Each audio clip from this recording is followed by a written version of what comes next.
경제 위기가 생겼을 때 신흥부호가 생깁니다. 외환위기 맞고 나서 굉장히 많은 사람들이 고통스럽게 힘들었지만 그 외환위기 때문에 굉장히 새로운 신흥부호가 생겼어요. 빈익빈 부익부가 극명하게 갈린다는 거죠. 지금 뭔가 좀 조심해야겠다, 돈 아껴 써야겠다 이런 생각들 많이 하고 계실 거예요. 그만큼 어려워지고 있다는 거거든요. 시장에서는 어떤 일이 나타나냐면 차별화 현상이 나타납니다. 그래서 가는 애들은 좋은 애들은 더 좋아지고 나쁜 애들은 더 나쁘고 이런 거거든요. 그리고 시장은 박스권에 있을 때 수익률이 굉장히 좋습니다. 그러니까 올해 내에서는 섹터를 쫓아가면서 테마를 쫓아가면서 거래를 하시면 수익을 올릴 수 있는 확률이 더 높은 그런 시장일 수 있다라고 저는 규정하고 있습니다.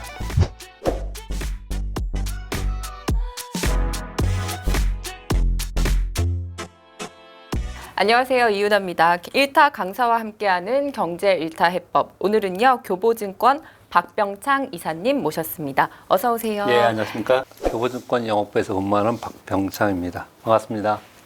저희가 이사님 오기 전에 구독자분들에게 어떤 이야기를 듣고 싶은지 한번 투표를 해봤습니다. 예. 가장 듣고 싶은 이야기가 이 시장이 진짜 반등이냐 아니면 눈속임이냐 이 질문이었는데요. 예. 이사님 의견은 어떠실까요? 근데 이게 눈속임인가 반등인가의 논란은 이미 벗어난 정도로 강한 반등을 했습니다. 미국 시장을 얘기를 해보면 미국 시장은 지금 다우존스 산업지수는 역사적 신고 지수에서 10%도 안 남았어요. 그리고 뭐 나스닥도 그렇고 뭐 일부 종목들은 역사적 신고가를 경신했고 이게 뭐 약세 시장에서 뭐 데드캣 바운스로 얘기하는 일시적 반등이냐 그 정도로 보기에는 굉장히 강한 시장이다. 그렇게 보셔야 될 게 맞는 거고요. 근데 우리 시장은 상대적으로 약하죠. 그것은 우리 시장이 전체 지수를 끌어올리면서 올라가는 뭐 삼성전자, SK하이닉스가 그만큼의 상승을 하지 못했기 때문에 하단에서 이게 저점을 찍고 대세 상승으로 가는 거냐 아니냐 요걸 얘기하는 거잖아요.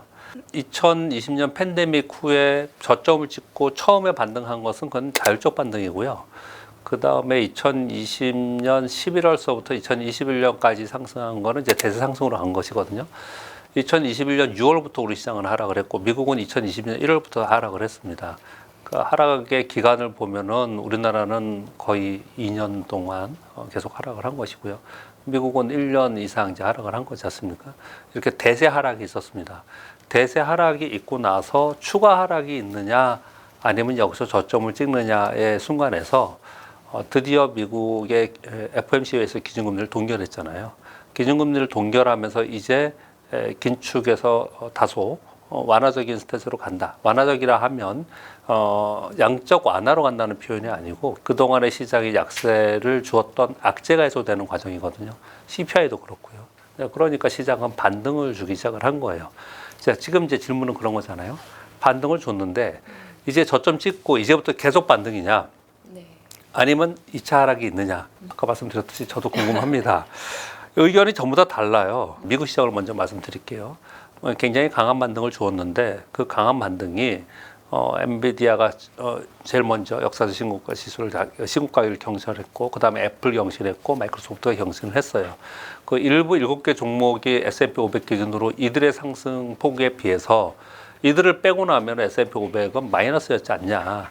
결국 이들이 하락하면서 빠지지 않겠냐라는 논리하고 또 한 가지는 결국은 경기 둔화미 침체로 이제 계속 가는데 펀더멘탈이 경기 침체로 가면 펀더멘탈에 따라주지 않는 상승이 이게 존재할 수 있느냐, 결국은 하락하지 않겠냐라는 게 두 번째 이유인 거고 또 세 번째 이유는 시스템 위기 갖고 있었더라 과거에. 그래서 시스템 위기로 가는 상황이 되면 결국 한번 급격하게 하락하는 그런 현상이 나타날 것이다. 이게 하락을 얘기하는 사람들의 논리입니다. 반면에 그렇지 않다. 지난주엔가 BOA에서 그 고객들한테 서신을 보냈죠. 공식적으로 베어마켓은 끝났다. 뭐 이렇게까지도 얘기를 하면서 얘기를 했던 논리 중에 어떤 논리가 있냐면은 자, 지금 걱정하는 거 오케이. 다 오케이. 경기 침체가는 것도 오케이. 쏠림 현상도 오케이. 그런데 지금 쏠림 현상이 나타나는 부분은 역사적으로 시장이 저점으로부터 반등할 때 이런 쏠림 현상이 없었던 적이 있었냐. 첫 번째.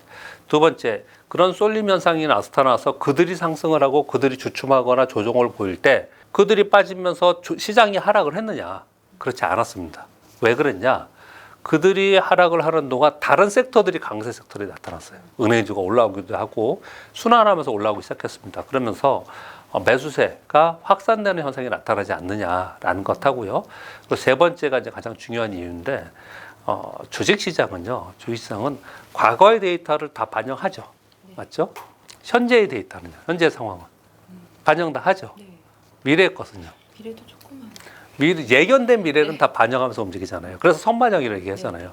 그럼 경기 침체 얘기를 자꾸 하는데 경기 침체는 우리가 예상하는 경기 침체는 반영을 다 하고 움직이는 것이다. 그렇기 때문에 시장은 저점 형성을 한 것으로 보고 이제 저점에서 얼마나 강하게 가는 것이냐 이것은 남은 거다. 이렇게 양쪽을 얘기하는 거거든요. 근데 양쪽 다 말이 맞아요. 말이 맞기 때문에 어느 쪽이라고 선택할 수 있는 그런 상황이 아니라는 거죠. 제 의견을 말씀드리면 이제 미국 시장은 워낙 강했기 때문에 이렇게 논리를 얘기할 수 있는 거고요. 우리 시장은 상대적으로 코스닥은 더 강했습니다. 2차 전지 때문에. 그런데 코스피는 하단에서 올라오긴 했지만 2143포인트인가 저점이었죠.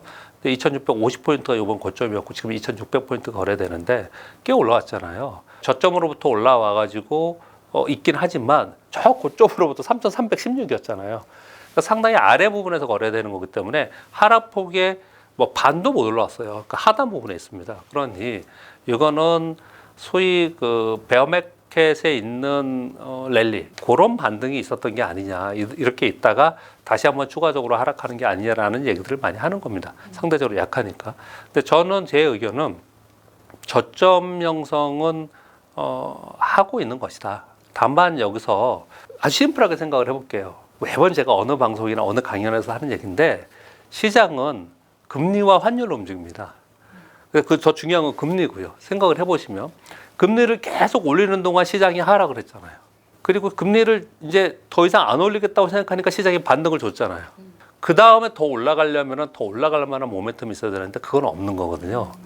그 모멘텀은 기업이익이 터닝을 하고 경기가 좀 좋아진다는 터닝이 있어야 되는데 누가 그런 생각을 해요 지금. 그렇지 않잖아요. 그러니까 여기서 더 이상 가지는 못하는 거거든요. 그러니까 저점 형성을 했다라는 이유는 그동안은 우리 전체계 시장을 괴롭혔던 물가가 고점으로부터 떨어졌죠. 그래서 금리도 이제 동결을 할 것이고요. 그리고 이번에 동결하고 다음에 뭐 스킵으로 한 번 더 한다고 하지만 어떻든 한 번 한다 하더라도 동결 이제 전체적인 전망이 동결로 가고 있기 때문에 이제 동결한다고 한다면 시장은 더 빠지지는 않지만 그래서 반등은 주었지만 이 안에서 추가적으로 가는 것은 모멘텀은 아직 없고 그러니까 반등했다가 박스권에 있는 그런 시장이 지금 맞는 거라고 생각을 하거든요. 그래서 이 얘기를 하면서 약간 변명을 하겠습니다. 어려운 얘기예요. 굉장히 어려운 얘기입니다. 시스템 위기가 누가 예고하고 시스템 위기가 발생되나요? 그건 어려운 얘기고 그리고 여기서 다시 뭐 3천을 넘어서 간다라고 얘기를 하는 것도 굉장히 어려운 얘기예요. 그러니 우리 투자자들은 그렇게 굉장히 복잡한 경제학 이론으로 경제적인 상황을 다 짚어가면서 앞으로 올라갈 거야 내려갈 거야가 중요한 게 아니고 지금 이 시장의 분위기 속에서 내가 최적의 투자 전략을 어떻게 가져갈 것이고 어떤 섹터에서 어떤 종목을 거래할 것이냐 이게 중요한 것이거든요. 그래서 한 가지 팁을 드리면 이런 팁을 드리겠습니다. 경제 위기가 생겼을 때 신흥부호가 생깁니다. 제가 1995년도에 입사를 했거든요. 근데 외환위기 바로 맞았어요. 외환위기 맞고 나서 굉장히 많은 사람들이 고통스럽게 힘들었지만 그 외환위기 때문에 굉장히 새로운 신흥부호가 생겼어요. 글로벌 금융위기 08년도에 또 그런 일이 발생이 됐습니다. 그래서 우리 이 유튜브에 썸네일들 보면은 이런 썸네일 많잖아요. 뭐 조금만 기다리면 뭐 굉장한 엄청난 불을 일으키는 기회가 온다. 이런 얘기가 나오는 게 그런 것 때문에 그러거든요. 그런 일이 생기는 이유는 비니핀 부익부가 극명하게 갈린다는 거죠. 어려울 때는. 근데 지금 시장이 유동성이 풍부한 시장이 아니잖아요. 유동성이 풍부한 시장에는 시장이 대세상승으로 가면서 전체적으로 오르는 시장이 되는 거거든요. 그런데 지금 시장은 긴축하고 있는 시장이기 때문에 유동성이 풍부하지 않아요. 이 얘기는 가난한 시장이에요. 또 경기도 둔화, 또 침체로 가고 있대요. 지금 소비 심리도 굉장히 위축되고 있는 상황이거든요. 우리나라도 그래요. 우리나라 물가 엄청 올랐죠. 네. 체감으로 느끼지 않으세요? 네, 체감으로 느껴요. 지금 뭔가 좀 조심해야겠다, 돈 아껴 써야겠다 이런 생각들 많이 하고 계실 거예요. 그만큼 어려워지고 있다는 거거든요. 시장의 차원에서 얘기하면은 유동성이 줄어드는 상황이나 경기가 안 좋은 상황이나 이런 상황에서는 소위 비립분 부익부가 더 극명하게 나타나고 시장에서는 어떤 일이 나타나냐면 차별화 현상이 나타납니다. 그래서 가는 애들은 좋은 애들은 더 좋아지고 나쁜 애들은 더 나쁘고 이런 거거든요. 즉 지금 상황에서는 제 판단으로는 향후에 시스템 위기가 오냐 안 오냐를 제가 보기에는 올해는 안 온다고 생각해요. 결론적으로 말씀드릴게요. 왜 그러냐면요. 아주 좀 단순하고 무식하게 말씀드려볼게요. 내년에 미국에 대선이 있습니다. 대선을 앞두고 경기를 무너뜨린다? 어떤 수로서라도 완충작용의 어떤 정책이 나오는 거지 그렇 쉽지 않습니다.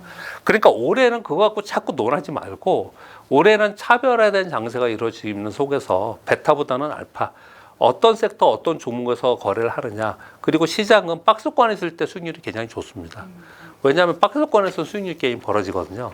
그러니까 올해 내에서는 섹터를 쫓아가면서 테마를 쫓아가면서 거래를 하시면 수익을 올릴 수 있는 확률이 더 높은 그런 시장일 수 있다라고 저는 규정하고 있습니다. 모건 스탠리가 이제 한국 증시 전망 보고서를 낸 걸 좀 보니까 향후 1년간 코스피 전망치를 2,750선에서 이제 3분기에 2,900선까지 오를 것으로 좀 내다봤더라고요. 보니까 뭐 좀 하반기에는 헬스케어나 일부 전기차 밸류체인 종목의 강세가 좀 예상될 것으로도 좀 보고 있던데요.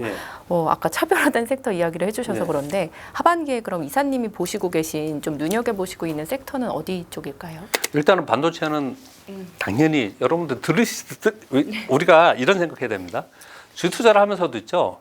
그냥 상식적으로 생각을 많이 해야 돼요. 우리 반도체가 언제부터 안 좋아졌냐면요. 2021년 가을에 트렌드 포스에서 반도체 안 좋아질 거다.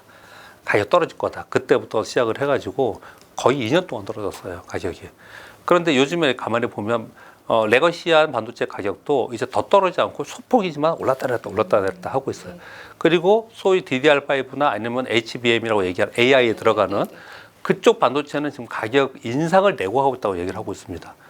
이거는 그냥 팩트이고 상식적인 상황이잖아요. 그러면은 이쪽에 이익이 늘어나고 있구나, 늘어날 수 있겠구나, 좋아질 수 있겠구나라는 생각을 분명히 할 수 있는 거잖아요.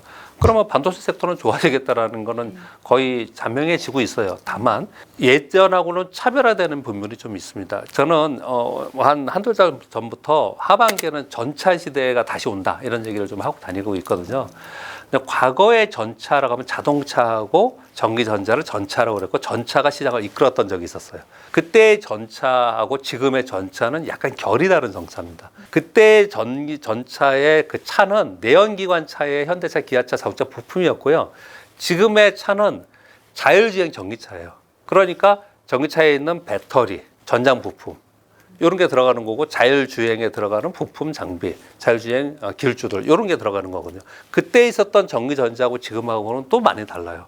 그때의 전기전자는 딱 탑3 세 개였습니다. 그 세 개가 지금 항상 삼성전자가 얘기하는 세 개로 실적 발표에서 나눠서 얘기하죠. 뭐냐면 반도체, 휴대폰, 가전 이렇게 세 개 얘기하잖아요. 가전, 휴대폰 이거는 이제 성장 산업이 아니에요. 지금의 반도체는 어떤 반도체냐면은 세상이 바뀌면서 신규 디바이스가 막 생기잖아요.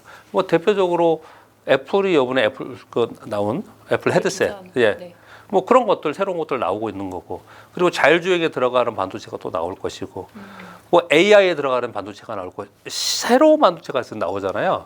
그러니까 반도체 중에서도 그쪽 반도체만 움직이는 거예요. 요즘에 주가를 잘 보시면 관련된 반도체만 움직이고 있는 것이고요. 이걸 설명드리는 이유는 하반기에 반도체, 전기전자가 좋을 거로 생각하는데 과거의 전기전자하고 똑같이 놓고 보면 안 된다. 다른 전기전자를 봐야 된다. 이렇게 설명을 좀 드리고 있는 거고요. 그리고 아까 바이오 얘기하셨습니까? 제약바이오는요. 우리나라 헬스케어 제약바이오가 계속 안 좋을 때 미국은 좋았어요. 그리고 지금도 미국은 AI 헬스케어는 좋습니다. 근데 우리나라는 그만큼 따라가지 못하고 있어요. 근데 왜 자꾸 이런 얘기가 나오냐면 거의 대부분의 섹터가 순환하면서 한 번씩은 움직였었습니다. 가장 못 오는 것 중에 하나가 제약 바이오예요. 그래서 그쪽 섹터도 한 번 이슈가 되면 오르지 않을까라는 기대를 갖고 있는 것 같아요. 근데 저는 그건 기대인 것 같고요. 과거 같은 그런 제약바이오 시대는 좀 어렵지 않겠냐고 생각해요. 올해를 본다면. 근데 생각해 보면은 제약바이오는 성장 섹터에 빠질 수 없는 섹터예요, 항상. 네. 고령화 사회에 뭐 나이는 계속 오랫동안 살고 수명은 늘어나고 당연히 성장 섹터이긴 한데 우리나라는 2015년도에 한번 대세 상승을 했었고요. 그리고 계속 안 좋은 상태에서 우리나라는 그 이후에 후속이 없었어요. 후속이 없다라는 표현하는 건 뭐냐면 글로벌 제품이 나온 적도 없었고 거의 대부분 뭐 기술력이 있으면 라이센스 아웃해서 그냥 팔고 넘겼고 우리나라 자체 신약이나 뭐 이런 게 없었어요. 왜 그게 없으면은 전체 시장을 끌고 가지 못하냐면요. 시가총액이 늘어나면서 굉장히 큰 폭의 상승하는 주도주가 나와야 돼요.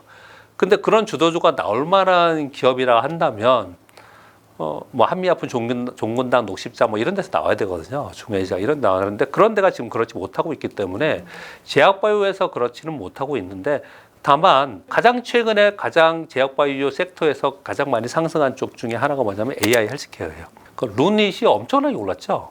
이 역시도 똑같아요. 레거시한 제약바이오가 아닌 신성장에 있는 바이오 헬스케어가 오르는 거죠. 그러니까 세상이 많이 바뀌고 있는 거예요. 그 세상이 바뀌고 있는데 추종하면서 가는 것을 우리는 항상 거기에 지켜보고 거기서 투자를 해야 된다는 게 굉장히 중요한 거거든요. 2차 전지는 당연히 저는 전차라고 말씀드렸잖아요. 그러면 차에서는 전기차만 얘기하는 게 아니고 이제는 자율주행이 앞에 붙어야 됩니다. 자율주행 전기차예요. 그럼 전기차에서는 우리 완성차가 있지만 그보다 더 각광을 많이 받고 있는 게 지금 배터리잖아요. 전기차는 우리는 후발이에요, 지금. 그러나 배터리는 우리가 선두주자지 않습니까? 그러니까 배터리가 각광을 받은 거잖아요. 근데 지난번에 많이 올랐다 빠진 거는 항상 그렇듯이 신기술이 나오고 각광을 받으면 그냥 막 질주하다가 한참 달리다 보니까 이거 너무 달린 거 아니야? 라고 하면 뒤를 돌아다 보게 되는 거고 그러면 야 잠깐 우리 좀 숨 좀 돌렸다가 다시 가든 안 가든 못 가든 간에 그런 과정이 좀 있는 것 뿐이에요. 전기차의 침투율이 당연히 지금 앞으로는 더 높아질 거고 그러면 2차 전지는 더 수익성이 늘어나는 거기 때문에 이익이 늘어나는 거기 때문에 2차 전지도 다시 기회가 있다고 생각하죠. 2차 전지가 더 이상 빠지지 않거나 반등을 주고 전기전자에 있는 반도체나 얘네들이 저점을 형성하면서 올라와 주고 그러면 전체 시장은 크게 안 빠지겠네요. 또는 오를 가능성이 더 높은 거 아닙니까? 그래서 제가 이런 얘기를 합니다. 여러분. 내가 삼성전자를 가지고 있어요. 요즘 동향을 보니까 반도체나 전기전자 좀 오를 것 같아. 특히 반도체는 좀 오를 것 같아. 나 삼성전자 가지고 있어야지. 라고 생각을 하면서 또 경기를 바라보면서 이거 경기 침체도 올 수도 있고 시스템 위기도 올 수 있으니까 시장은 빠질 수도 있어. 이렇게 양쪽으로 생각하는 건 서로 상충된 생각인 거예요. 반도체가 오르면 시장은 오릅니다. 그러니까 한쪽을 선택을 해야 됩니다. 한쪽을. 과거의 투톱은 반도체와 바이오 헬스케어였어요. 근데 헬스케어 빠지면서 2차 전지가 올라왔기 때문에 여기 헬스케어 올라오시면 뭐 금상첨화죠. 당연히. 근데 이 두 섹터가 지금 가만히 보시면 시장의 조정을 볼 때도 잘 안 빠집니다. 잘 안 빠져요. 기대감이 계속 있는 것이고 그 기대감은 상반기보다 하반기에 이들 섹터의 이익이 늘어날 것이라는 기대감이 존재했기 때문에 그런 거거든요. 실제로 이들의 이익이 늘어나는 그런 과정 속에서는 시장은 아래보다는 위쪽으로 좀 더 남아 있다. 이렇게 생각을 하는 것이 맞지 않을까 생각하고 그 사이에 추가적으로 뭐 섹터를 말씀드린다면 조선주 얘기를 하도 많이 해가지고 조선주를 분석을 해보면요. 삼성중공업이 5년 연속 적자였습니다. 네. 조선주들은 그만큼 수주를 받았다고 뭐 맨날 수주 좋다 그러잖아요. 근데 뭐 2년 연속 적자, 3년 연속 적자 그래요. 근데 요번에 흑자 가능성이 좀 있어 보입니다. 전체적으로는 어떨지 모르지만 분기별로 흑자 가능성이 있기 때문에 조선주에 대한 기대감이 좀 있는 거고 또 한 가지는 저는 요게 더 중요하다고 생각하는데 그 공작기계 또는 중장비 이런 데들 있잖아요. 근데 얘네들은 친환경 에너지 쪽에도 많이 들어가지만 재건 사업 있잖아요. 이거 굉장히 중요합니다. 어떻든 간에 이게 마무리가 되면은 재건에 들어가야 돼요. 재건을 맨날 우크라이나를 얘기하는데 뭐 러시아는 괜찮나요? 그 지역은 다 안 좋은 거예요. 이 역사적으로 보면 경기가 굉장히 안 좋다가 전쟁이 일어나거나 질병이 일어나거나 이런 일이 일어나면서 그것에 의한 재건 사업을 벌이면서 전 세계의 경기가 다시 좋아지는 또는 그 힘에 의해서 경기가 어느 정도 회복되는 이런 과정을 겪었거든요. 그래서 우크라이나 재건 사업은 굉장히 전 세계 경기에 중요하다고 생각을 해요. 거기에 우리의 역할이 우리나라 기업들이 얼마나 거기에 들어가서 이익을 취할지 이 부분까지는 모르지만 그 영향력은 굉장히 크다고 생각합니다. 그렇기 때문에 거기에 속해 있는 거라 하면 건설기계, 중장비 뭐 이런 것들이에요. 그런 것들은 실제로 주가가 꽤 많이 올랐습니다. 지금은 기대감에 의해서만 그렇게 움직인 거고요. 실제로 그런 일이 발생이 되면 굉장히 뭐 이익에 또 직접적으로 도움이 될 거라고 생각하고요. 근데 그쪽 섹터는 한 가지 플러스 알파가 더 있어요. 그건 뭐냐면 오일머니입니다. 오일머니. 오일머니의 특징이 뭐냐면요. 예전부터 보면은 유가가 막 엄청나게 많이 오르잖아요. 그러면 이제 돈을 많이 벌어요. 그 돈을 챙겨놨다가 나중에 유가가 떨어져서 힘들 때도 있잖아요. 그렇기 때문에 그 돈을 챙겨서 그 돈 가지고 나 어려울 때 이거 갖고 뭐 먹고 살아야지 그러면서 다른 사업을 계속 벌여요.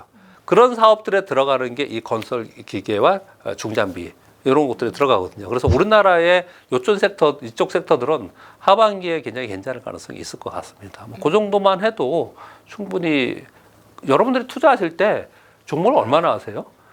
한 뭐 10개 이내로 하지 않나요? 뜬금없이 딴소리 좀 하겠습니다. 막 보고 있으면 오늘은 얘 오르고 오늘은 이쪽 섹터 오르고 뭐 오늘은 바이오 오르고 저건 막 오르면은 저것도 내 거 같고 저거 막 오르는데 저거 또 사고 싶고 막 이러잖아요. 근데 실제로는 그렇게 하는 게 보다는 자기가 선택한 종목들의 앞으로 좋아질 거라고 생각하는 또는 성장 섹터의 종목을 한 섹터에 두세 개를 정해놓으면 해면 한 10몇 개 돼요. 10개 정도 돼요. 그걸 계속 추적하면서 거래하는 게 훨씬 더 안정적이고 수익률이 좋거든요. 그래서 어떤 섹터를 너무 많이 버리지 말고 섹터 안에서 주도하는 또는 이걸 내가 공부한 그런 종목들을 몇 개 골라놓고 하는 것을 좀 권하는 바입니다. 네, 그렇게. 그리고 요즘 매도 중에는 이제 삼성전자 매도가 많은데요. 삼성전자가 10만 원 근처까지 갔었던 거죠. 그래서 최저점이 6만 원 아래 살짝 떨어졌고요. 매물대 분석으로 볼 때 7만 5천에서 8만 원이 제일 많아요. 거기가 가장 많습니다. 그래서 삼성전자 8만 원 못 넘길 거라는 분석이 많습니다. 저도 좀 그렇게 생각을 하고 있고요. 그 다음에 제일 많이 갖고 있는 게 뭔지 아세요? 네이버 카카오 제일 많이 갖고 있어요. 그거는 뭐 반등도 안 주잖아요. 그 사이에 또 공부도 열심히 하셨어요, 그분들이. 그래서 보니까 가만히 있는 게 답은 아니더라. 이제는 저점 찍고 올라가. 이제는 확실하게 터닝했어 라고 하면 개인들이 들어올 것 같거든요. 그러면 그때 들어오는 개인들은 지금은 나가고 그때 들어오면 바본가요? 어떻게 생각하세요?